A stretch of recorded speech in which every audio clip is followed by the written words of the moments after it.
The biggest thing that we've seen driving demand at the moment is AI. If you look at what's happening in the world, it's really, really incredible the way that it's progressing. But this does give us some challenges in the data center facility space. The rise of these large AI models and computing demand has given a massive rise in what we need to do and the facilities that we need to provide.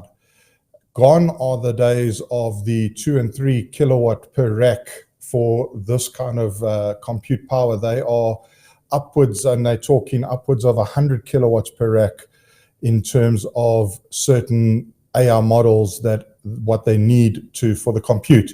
So as you can see, I mean, if you look at just what has been happening in the recent past and what we feel taking the trends that have happened, we're looking at 1 megawatt DCs being needed, and not necessarily very large, but very high density power. So it's driving exponential growth in the data center sector, and we estimate a need for around 75 gigawatts over the next couple of years, which is an incredible amount in regards to that.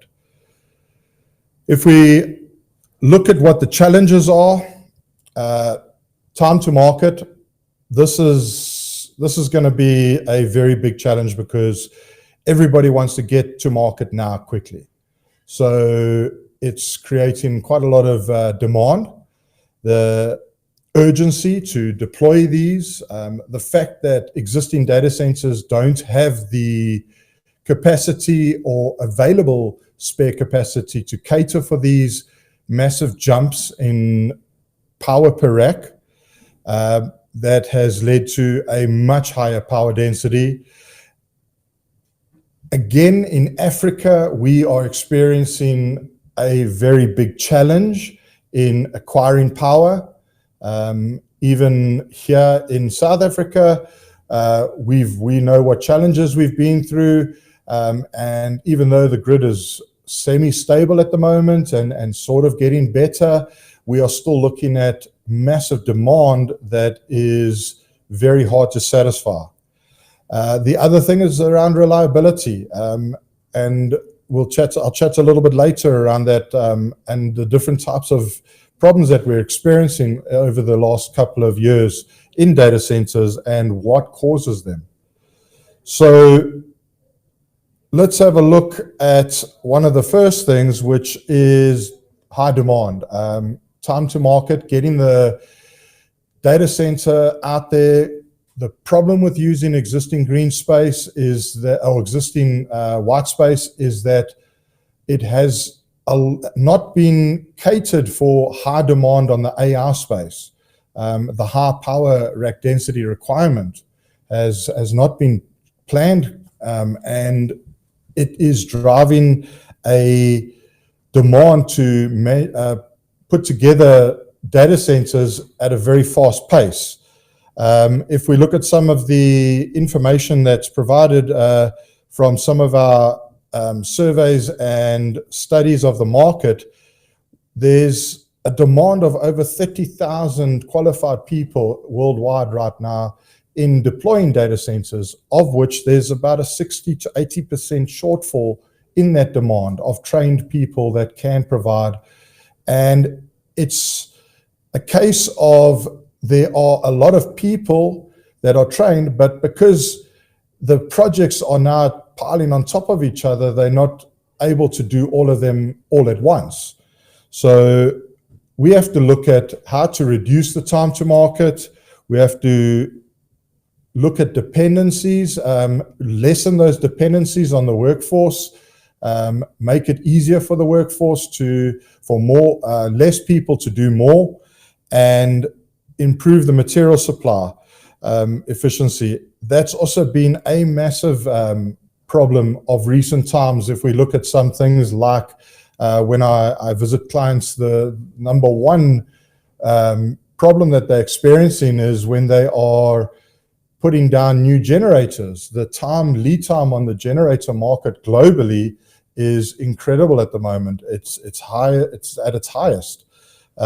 Transformers as well. And I mean, if you look at chilled water systems, chiller plants, that kind of stuff, it is also very big demand for this kind of product, leading to long lead times. So we need to address these issues. Then the biggest, in my opinion, the power demand is one of the biggest challenges, the rapid increase in power demand per rack.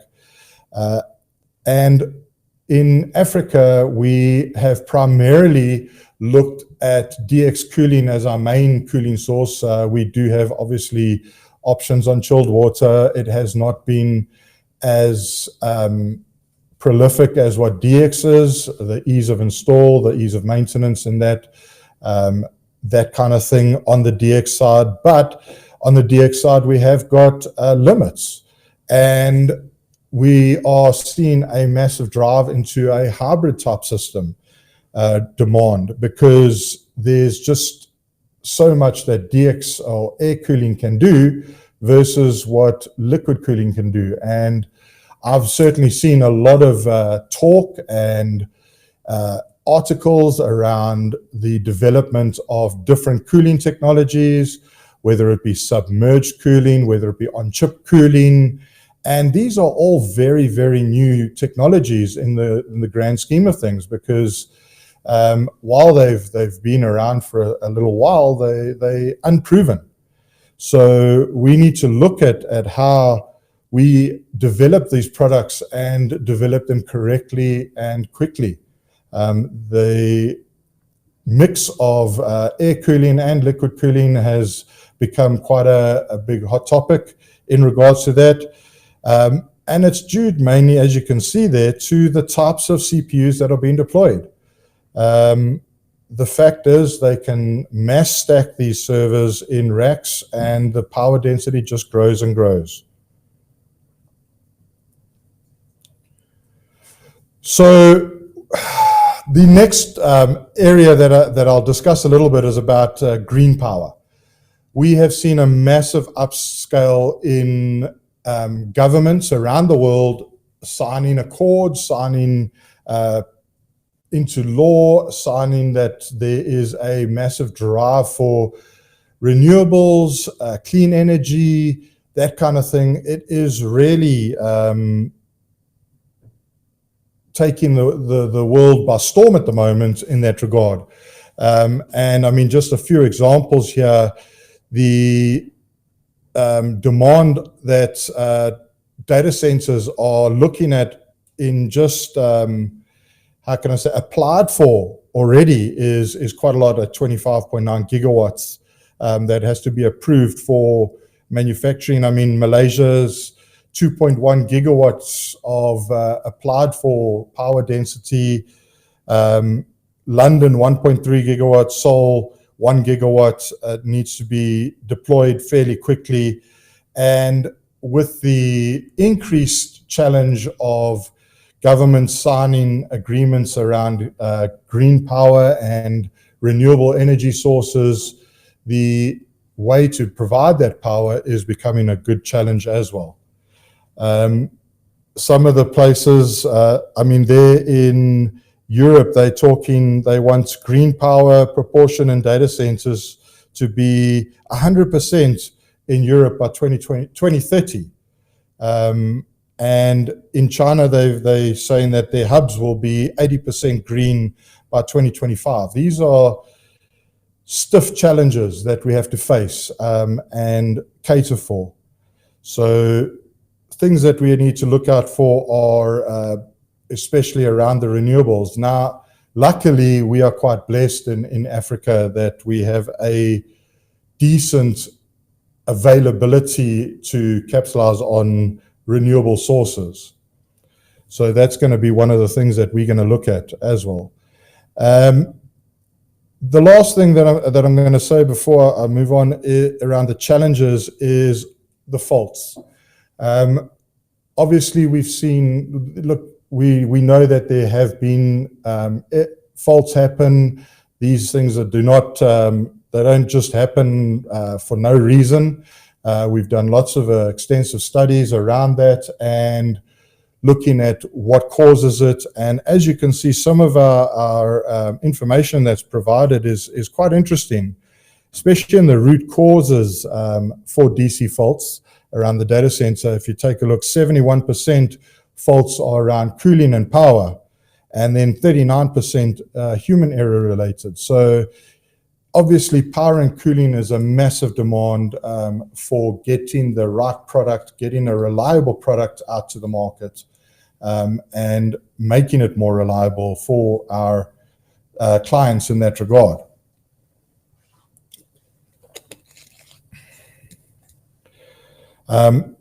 So, I mean, I'm sure quite a few people have heard of the term dark data centers. That's something that's been thrown around for many years now.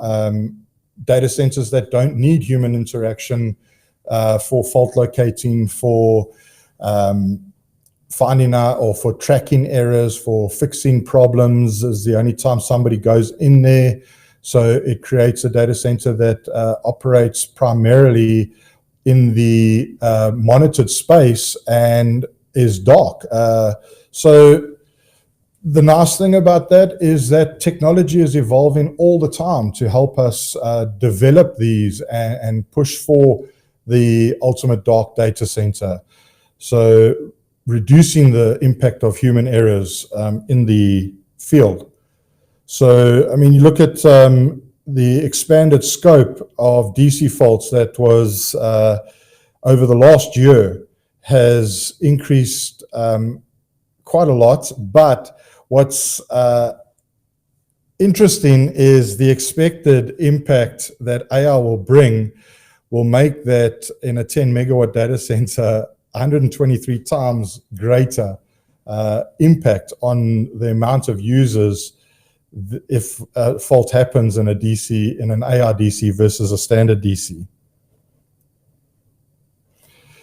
So to summarize, one of the things that we have to look at as an OEM and a company that develops solutions for this is some of the things that we have to do is fast deployment.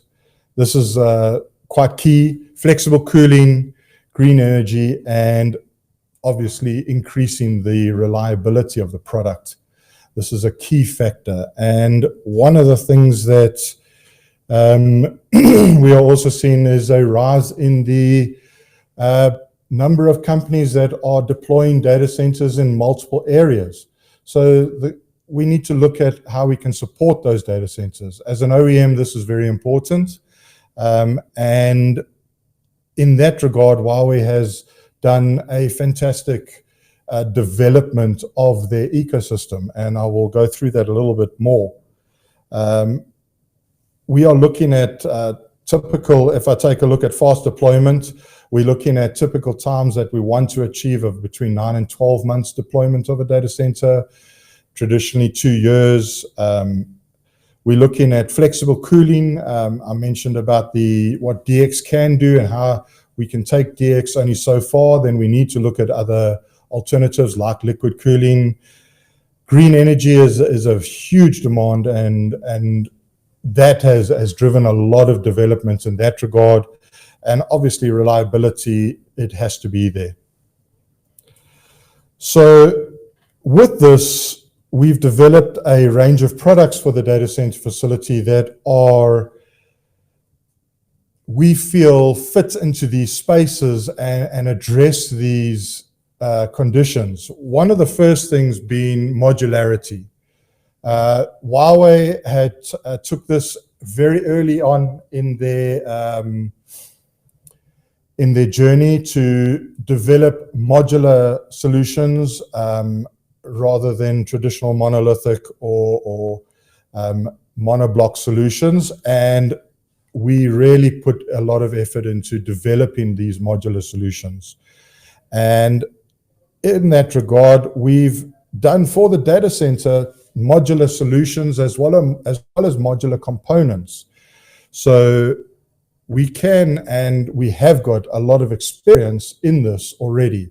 We've deployed over 80,000 UPSs and 300,000 lithium batteries into this area already. Prefabricated systems, manufacturing, prefabricating, testing before going to site. Very big factor in reducing the time needed to do testing on site, to deploy on site. We can concurrently, while we're manufacturing and prefabricating the product, we can develop the civils on the site, have them done during and at the same time while the manufacturing process is going on, which makes a much faster deployment in that regard, and that helps reduce the time taken to complete the data center and move into the test phase and eventually the deployment phase of the data center going live. So we are targeting that 9 to 12 month period, and we've done it many, many times over. With over 2 gigawatts of power pods deployed, 500,000 cooling modules, 5,000 plus cooling modules, and obviously then we look at high quality product, 90% being pre-installed and commissioned in factory, which helps to eliminate any errors on site, especially when it comes to hard to reach sites or sites that are in Africa, a challenge to get spares to straight away if there's any on-site problems straight away at deployment, dead on arrival, those kind of things. So pre-testing, prefabricating becomes a very big part of our ecosystem. This reduces the time to market by up to 50%, which ultimately is the goal. That is what people demand at the moment, is faster time to market. So our prefabricated data centers address these concerns and these challenges. Then we also have to look at the cooling solution. Mentioned the hybrid factor that DX, which is typically primarily deployed into Africa, which we use mostly, but we need to now also bring in the liquid cooling aspect and new cooling technologies like the on-chip cooling that is available in racks. So we have developed a hybrid system that can now be deployed and provide this for sites in both the DX deployment as well as liquid cooling in areas where it's needed. And we can dedicate areas to AI technology with this kind of deployment, making it far easier to maximize the usage of the space, the white space in the data center. But we also needed to make it simple. We couldn't have it complicated. And again, this is where modularity comes in, making modular components that make it easy to deploy and easy to maintain. So simple architecture and high reliability is very high on our list of priorities.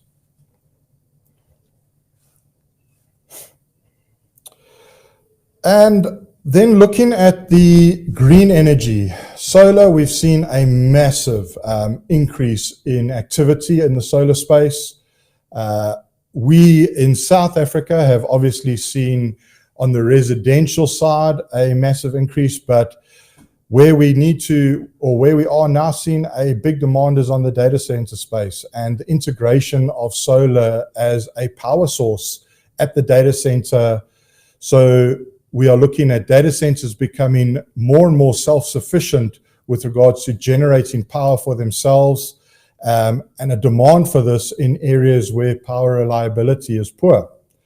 And along this line, we have developed a very good quality range of products in the solar space that are able to integrate very easily with the data center demand of large power at one single site, where it's not your typical residential small demand. where you can put something small down. We are talking now, obviously, demand at a very large level on a very small area in relation to the demand of that data center and the power. Products that will also work very well and integrate with the grid, providing technologies like grid forming, grid following to grid forming technologies, producing reliable, clean power straight into the DC, and not having to worry too much about the unreliable power that is existing on particular sites. Then also the return on investment needs to be very favorable in this, because we are looking at products that will last 10 to 15 years. A data center nowadays, we are seeing data centers that need to be operational at high density for much longer. So you want a shorter time as possible on your return on investment for these data center investors that they want. So this is also very important. And again, in that regard, we've thought about this. We've developed products that will help achieve these goals. When we talk about green power with battery storage, your energy storage systems, as well as things like string inverters versus centralized inverters, having smart string inverters. Those are all areas where we've focused our energies on to produce product that is highly reliable and highly efficient in those areas.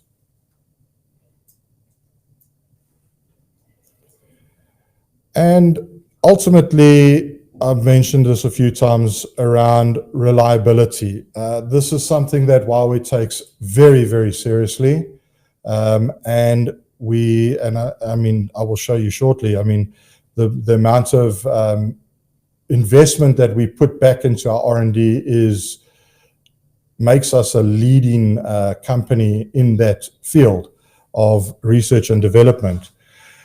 When it comes to design, we talk about our smart lead packages, which is our power storage for UPSs using lithium-ion battery storage. Smart lead, 10-year, 10-layer protection. So we make sure that the products are very reliable. The fault redundancy, the modular design, again, modularity comes into play. Very easily maintained, very easily checked, very easy to replace when something does happen. Makes it very reliable and very favorable. The test and certification, Huawei spends an incredible amount of time and effort getting international certification and testing our products to the nth degree before deploying into the market. I've personally been around to some of our test facilities, and they are top-notch facilities that do state-of-the-art testing for products, for longevity, for reliability. What can they withstand? It's sometimes amusing to see how hard they try to break the product and how much effort they put in to break the product so that they can understand where to improve components to make that even more reliable than the norm. And then obviously the manufacturing processes, and again, I've had the privilege of going to a number of Huawei's manufacturing areas, and it is incredible to see the amount of effort that goes into how efficient they do everything in those factories, as well as the quality checks. The amount of quality checks is quite staggering that they put into place. So it is something that's very high on our priority list. And then we make use of AI cells, AI prediction for key components, using data that's been obtained over the last 15 years in deploying products into the market, in monitoring products in the market, in monitoring products in our own use data centers and our own areas gives us a very, how can I say, a very strong process to develop algorithms so that we can predict the lifespan of key components like capacitors and the UPSs, like the electronically controlled fans, the variable feed fans, monitoring them, understanding what components what factors will influence degradation of those products. This is very important. So even ourselves using AR, we've seen a massive demand in ourselves in deploying these AR type environments.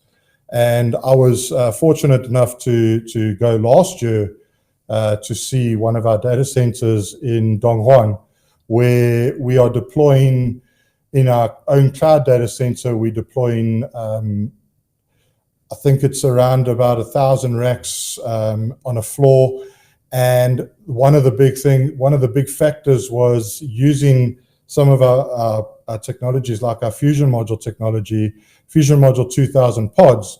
We had some normal pods around, but then there was dedicated 20 rack pods that had liquid cooling coming to them specifically to those pods for specific racks that can do 25 to 30 kilowatts per rack.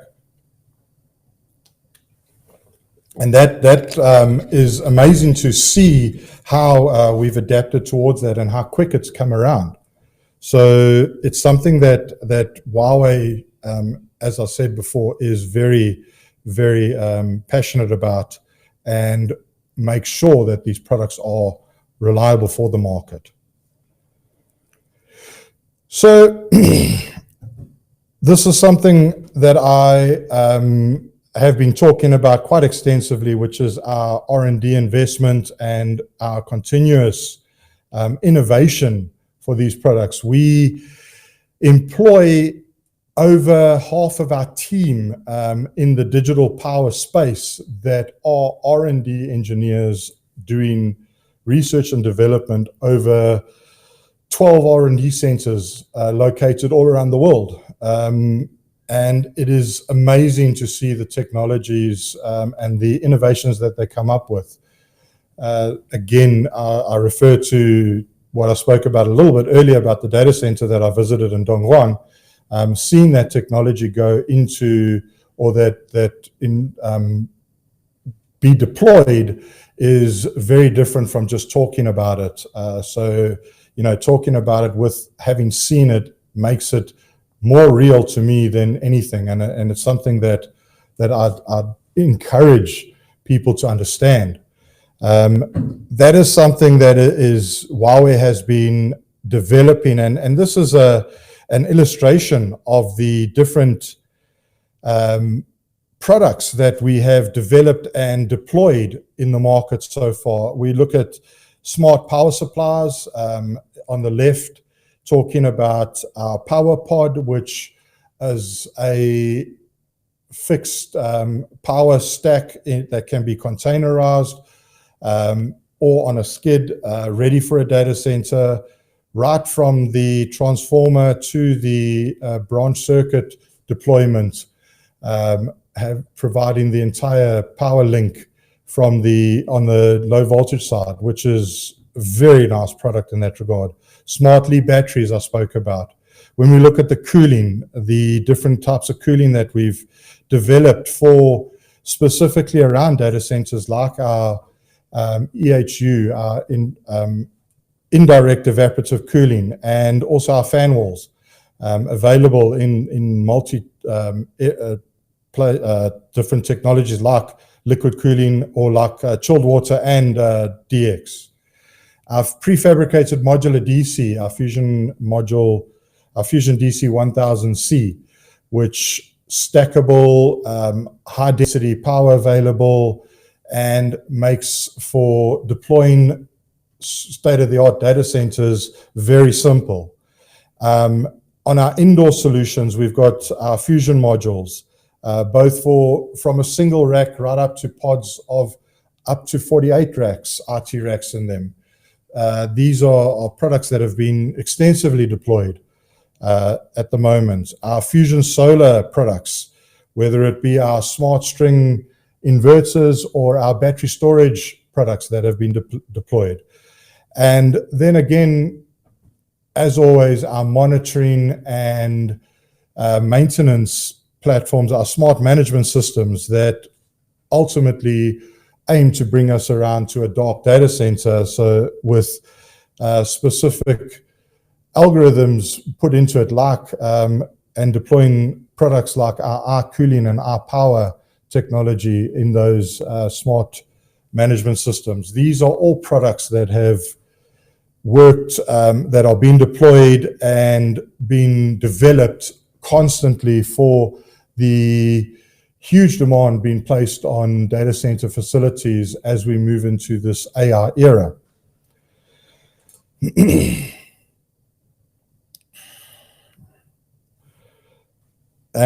One of the things, I haven't put a number to it, but if you look there in the bottom left, as I mentioned, we spend a very large portion of our revenue generated into R&D, and our investment in R&D in 2023, we actually ranked number 5 globally, with an investment of $23.26 billion US being put into our R&D facilities.